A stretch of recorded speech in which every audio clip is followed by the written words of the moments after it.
Dan iman itu memang al-imanu yazidu wa yanqus. Iman itu bertambah dan berkurang. Kapan bertambah? Yazidu bitta'ah. Bertambah ketika kita menjalankan ketaatan kepada Allah Subhanahu wa taala. Sebaliknya kapan berkurang? Lawan dari taat, maksiat. Jadi iman itu berkurang ketika kita naudzubillah bermaksiat kepada Allah Subhanahu wa taala. Maka hendaknya kita bisa mengusahakan untuk menjadi pribadi yang imannya kuat, bukan yang imannya lemah. Maka apa yang bisa kita lakukan untuk dapat menguatkan iman? Maka setidaknya kita berusaha untuk menjalankan ketaatan, karena iman itu bertambah dengan ketaatan dan berkurang dengan kemaksiatan. Prinsipnya ketaatan kita ikhtiari, kita usahakan. Sementara kemaksiatan kita usahakan untuk kita tinggalkan. Karena ketika kita sudah akrab dengan ketaatan, insya Allah Allah akan ringankan kita untuk taat kepada Allah. Demikian pula sebaliknya, ketika orang sudah akrab dengan kemaksiatan, maka jalan menuju maksiat itu seolah-olah tidak terbendung. Maka hendaknya kita harus punya pilihan yang benar terlebih dahulu, karena Allah akan memudahkan atas apa yang kita pilih. Kullun muyassarun lima khuliqalahu. Setiap kita dimudahkan atas apa yang kita pilih. Di dalam surah Al-Lail, Allah Subhanahu wa taala telah memberikan gambaran kepada kita. Fa amma man a'ta wattaqa wa saddaqa bil husna. Di situ apa yang Allah firmankan? Fasanu yassiruhu lil yusra. Adapun orang-orang yang beriman dan bertakwa, kemudian memberikan hartanya, membenarkan al-husna, maka Allah akan mudahkan jalan menuju kemudahan, jalan menuju surga. Lebih lanjut Allah Subhanahu wa taala firmankan, wa amma mam bakhila wastaghna. Adapun orang-orang yang bakhil dan dirinya merasa tidak butuh yang lain, merasa serba cukup, merasa tidak butuh kepada yang lain. Wa kadzdzaba bil husna, dan mendustakan al husna, mendustakan surga, mendustakan akhirat. Maka apa Allah firmankan di situ? Fasanu yassiruhu lil usra. Maka Allah mudahkan jalannya menuju neraka. Na'udzubillahi min dzalik. Jadi setiap kita akan dimudahkan oleh Allah Subhanahu wa taala atas pilihan-pilihan kita. Maka kalau kita menginginkan iman kita kuat, menginginkan ibadah kita kuat, maka insya Allah Allah akan mudahkan kita. Yang terpenting bagaimana keinginan tersebut itu diikuti dengan tekad yang benar. Karena ada kalanya keinginan yang kita inginkan itu bukan niat. Keinginan yang kita inginkan itu hanya sebatas hadisun nafsi, sebatas angan-angan jiwa. Karena angan-angan jiwa itu tidak berarti apa-apa bagi diri kita. Yang akan berarti bagi kita itu adalah niat, bukan angan-angan jiwa. Saya kasih contoh. Bapak Ibu di waktu malam punya keinginan untuk qiyamul lail, tapi tidak pasang alarm juga, tidak pesan orang untuk membangunkan, dan ternyata ketika malam bangun, apa yang dilakukan? Betulin selimut, lihat jam masih panjang, tidur lagi, padahal punya niat mau qiyamul lail. Setelah itu kemudian ngelihat jam lagi, udah bangun lagi, masih panjang, tidur lagi. Bahkan alarmnya sudah disetting, bentar lagi mau bangun yang terakhir. Begitu alarmnya hidup, alarmnya dimatikan, orangnya ikut mati. Maka ini namanya hadisun nafsi. Ini hanya sebatas angan-angan jiwa. Ini bukan niat. Jadi ini hanya sebatas angan-angan jiwa. Dan seringkali kita seperti itu. Maka ini belum terhitung sebagai amal soleh. Kapan terhitung sebagai amal soleh? Kapan terhitung sebagai suatu itu bermanfaat bagi kita? Ketika kita sudah meniatkan dengan sidqun niyah, niat yang benar. Jadi niatnya harus benar, lillahi subhanahu wa ta'ala. Sidqul azam, tekadnya harus benar. Kadang sudah punya niat, belum punya tekad, sehingga yang terjadi hanya bisikan jiwa. Andai saya punya uang, saya akan bersedekah. Begitu punya uang, sedekah tidak? Tidak. Ini angan-angan jiwa. Ini hadisun nafsi, bisikan jiwa saja, belum terhitung sebagai niat. Dan kalau yang kita cari semacam ini, maka orang yang tidak sholat pun ketika melihat orang sholat, suatu saat saya pengen sholat. Begitu diajak orang lain sholat, mau sholat enggak? Besok aja lah, saya nitip dulu. Berarti keinginan sholatnya kemarin apa? Bisikan jiwa saja, hadisun nafsi, belum terhitung sebagai niat. Maka supaya punya kekuatan, itu harus ditingkatkan menjadi sebuah niat, sidqun niyah. Kemudian sidqul azam, benar dalam tekad. Niat yang diikuti dengan tekad. Apa itu? Tidak ditunda-tunda lagi. Jadi tidak ditunda-tunda lagi. Yang melemahkan iman kita, yang melemahkan semangat kita, yang melemahkan ibadah kita, itu adalah menunda. Masih ingat pesan yang disampaikan oleh sahabat Ibnu Umar?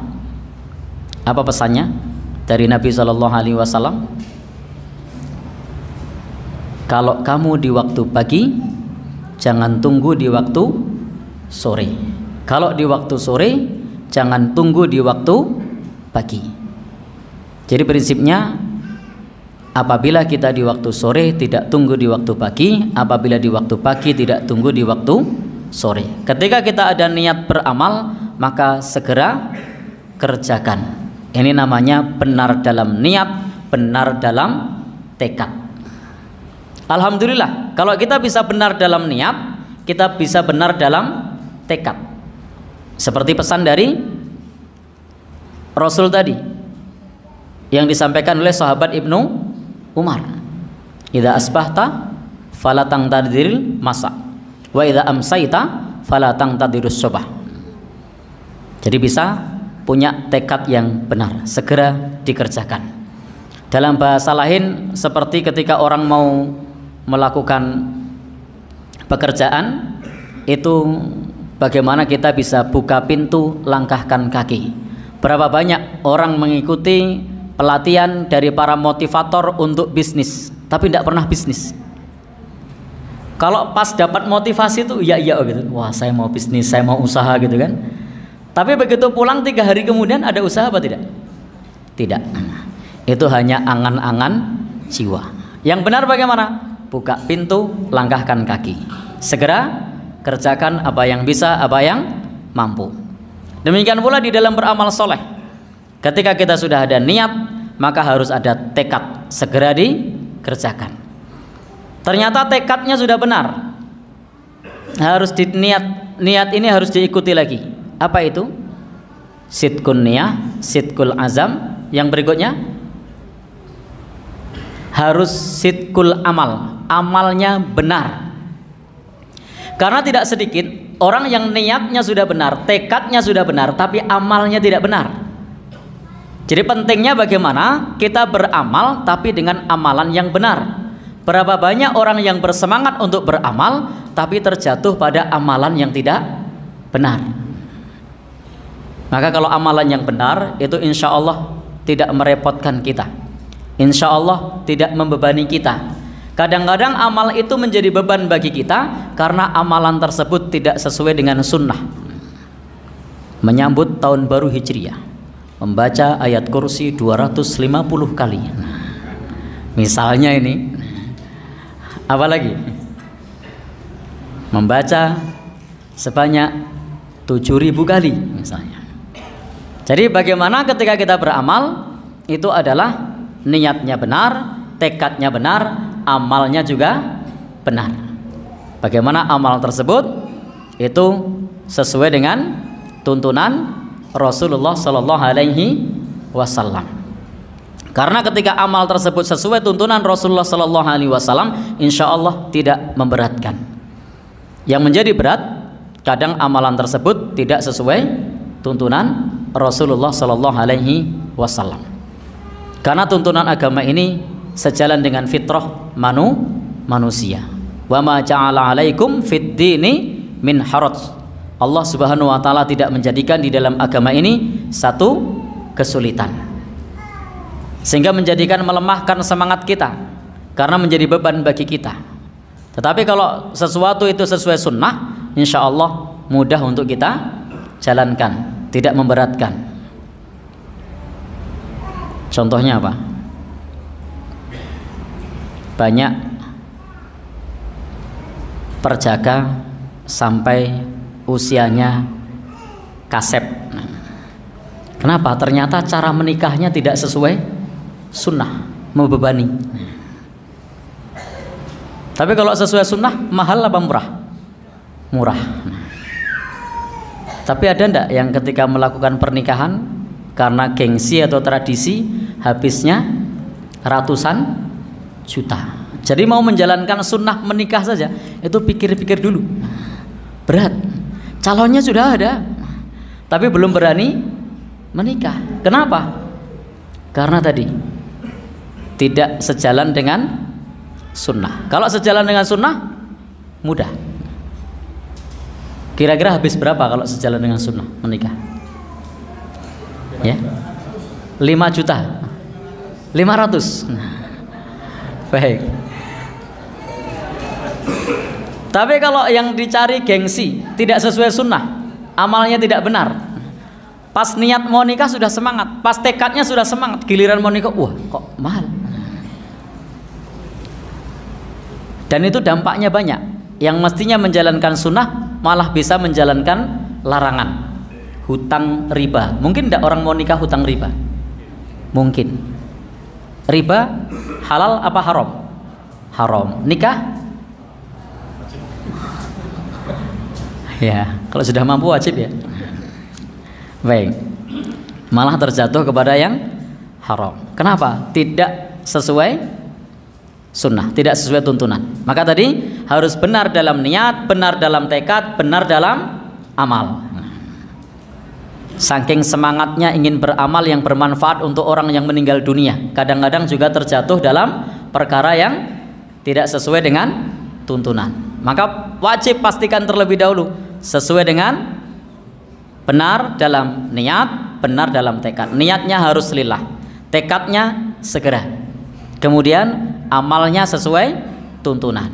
Yang berikutnya sidqul iltizam, benar dalam komitmen. Kadang amal kita sudah benar tapi komitmennya belum ada. Jadi kadang amal kita sudah benar tapi komitmennya belum ada. Maka yang terjadi seperti pepatah yang sangat terkenal, ketika kita beramal itu sebatas hangat-hangat. Ya itu. Baik. Jadi hangatnya pas di awal saja. Setelah itu redup kembali karena tidak benar dalam komitmen. Maka harus benar dalam komitmen. Apa kata Nabi? Qul amantu billah summastaqim. Katakanlah aku beriman kepada Allah, kemudian istiqomah. Jadi harus iltizam, harus istiqomah. Maka insya Allah kalau kita bisa seperti itu, maka ini menjadi sarana bagi kita untuk menguatkan iman, sarana bagi kita untuk menguatkan ibadah. Jadi bagaimana niatnya benar, tekadnya benar, amalnya benar, komitmennya juga benar. Biasanya kita mentoknya di mana? Niat insya Allah benar, tapi tekadnya kadang hanya sebatas angan-angan. Begitu tekadnya sudah benar, ternyata amalnya tidak sesuai tuntunan. Amalnya sudah sesuai tuntunan, ternyata mengamalkannya hanya sementara. Maka yang terbaik, kalau kita sudah tahu satu tuntunan, maka tuntunan tersebut kita kerjakan terus menerus. Meskipun itu sunnah yang sifatnya barangkali orang menganggap perkara yang sepele, tapi begitulah para salafus saleh memberi contoh kepada kita. Imam Ibnul Qayyim Al-Jauziyah ketika mendengar dari gurunya sebuah hadis dari Nabi Shallallahu Alaihi Wasallam, barang siapa yang ketika selesai sholat wajib lalu membaca ayat kursi, apa kata gurunya dari Nabi Shallallahu Alaihi Wasallam? Lam yamna'hu min dukhulil jannah illa ayyamut. Tidak ada yang dapat mencegahnya masuk surga kecuali kematian. Apa yang beliau lakukan? Beliau tidak pernah tinggalkan itu sampai meninggal dunia. Tahu ilmunya, langsung dikerjakan sampai meninggal dunia. Jadi benar niatnya, benar tekadnya, benar amalnya, benar komitmennya. Kadang-kadang kita mendengar ada banyak amaliyah yang bisa kita amalkan, yang terjangkau bagi kita, tapi itu hanya sepintas lalu. Pas kajian dicatat, besok sepulang kajian tidak diamalkan lagi. Padahal amalnya sepele kan tadi, baca ayat kursi setelah sholat. Sudah tahu, tapi ternyata setelah sholat dibaca apa tidak? Tidak. Baru 2-3 hari dengar pengajian dibaca, tapi begitu sudah hari keempat, hari kelima dah lupa. Baik. Yang lainnya saya sering sampaikan ini, contoh-contoh dari salafus soleh, contoh-contoh dari orang-orang di sekitar Rasulullah Sallallahu Alaihi Wasallam ketika mengetahui suatu amalan, mengetahui suatu kebaikan, apa yang beliau lakukan? Beliau akan kerjakan itu sampai meninggal dunia. Ummu Habibah, Ummul Mukminin, ketika mendengar dari Rasulullah Sallallahu Alaihi Wasallam keutamaan salat 12 rakaat dalam sehari semalam, salat sunnah rawatib, apa kata Nabi? Bunyalahu bihin baitun fil jannah, akan dibangunkan istana di surga. Salat sunnah 12 rakaat sehari semalam, dibangunkan istana di surga. Apa kata Ummu Habibah? Fama taraktuhunna mundzu sami'tuhunna min Rasulillah, maka aku tidak pernah meninggalkan salat sunnah 12 rakaat sehari semalam itu sejak aku mendengar dari Rasulullah Sallallahu Alaihi Wasallam. Ternyata para sahabat itu dalam mengamalkan sunnah simpel sekali, begitu tahu kerjakan. Yang barangkali bagi kita kan ming sunnah gitu kan. Ternyata bagaimana komitmen seorang Ummu Habibah, seorang Ummul Mukminin, beliau kerjakan itu sampai meninggal dunia. Mereka tidak terpikirkan mengatakan ming sunnah. Dan kadang-kadang sunnah yang diamalkan itu dipilih-pilih. Contohnya adalah sunnah tidak sholat sunnah ketika musafir. Kenapa tidak sholat sunnah? Kan saya musafir, ini sunnah. Tapi giliran sholat sunnah rawatib harian, kenapa tidak sholat sunnah rawatib? Kan ming sunnah. Loh, tadi pas sunnahnya tidak mengerjakan juga. Tapi pas sunnahnya mengerjakan, tidak dikerjakan. Jadi pilih. Nah, sebaiknya dalam hal yang semacam ini kita ikhtiarkan, kita usahakan untuk bisa komitmen terhadap amaliyah-amaliyah yang sudah kita ketahui. Apalagi dalam hal yang terkait dengan akidah, yang terkait dengan ibadah yang dalilnya sudah jelas. Contoh lain, ini susah diamalkan. Imam Bukhari itu mengatakan, taraktul ghibah hina 'allamtu annal ghibata haram. Aku tinggalkan ghibah ketika aku mengetahui bahwasanya ghibah itu haram, dan beliau tinggalkan ghibah